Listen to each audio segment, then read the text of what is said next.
আমাদের সমাজে একটা প্রচলিত একটা কথা আছে যে যে দেশের জনগণ যেমন সে দেশের শাসক বা সরকার প্রধান তেমনই হয়। কথাটি আমরা প্রচলিত হইলেও এটা কিন্তু হাদিস কোরআনের আলোকে ওইটার কিন্তু একটা ভিত্তি আছে কথাটার।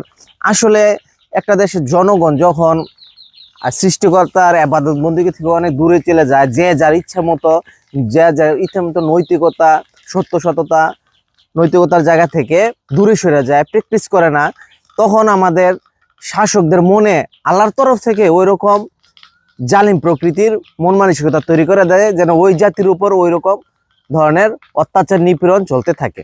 আসলে কথাটা হচ্ছে আমার মানে হয়তো পুরোপুরি বুঝাইতে পারছি কিনা জানি না, কিংবা আমার মতো করে আমি আসলে ব্যাখ্যা দিলাম। আসলে একটা যখন দেশের জনগণ যেরকম হবে সরকার প্রধান তেমনই হবে। একটা দেশের সকল জনগণ যদি ভালো হইতো তাহলে সরকারে প্রধান বা রাজনীতিবিদ কিংবা আমরা এককভাবে দেশটাকে শাসন শোষণ করতে পারতো না, বা তারাও চাইলেও হয়তো দুর্নীতির আশ্রয় নিতে পারতো না। আসলে আমরা সত্যিকার অর্থে অল স্কোয়ার চিন্তা করলে আমার কাছে এখন এই সময় এসে মনে হচ্ছে আসলে আমরা জনগণই ভালো না, টাকার বিনিময়ে আমরা ভোট দিই। ধন্যবাদ।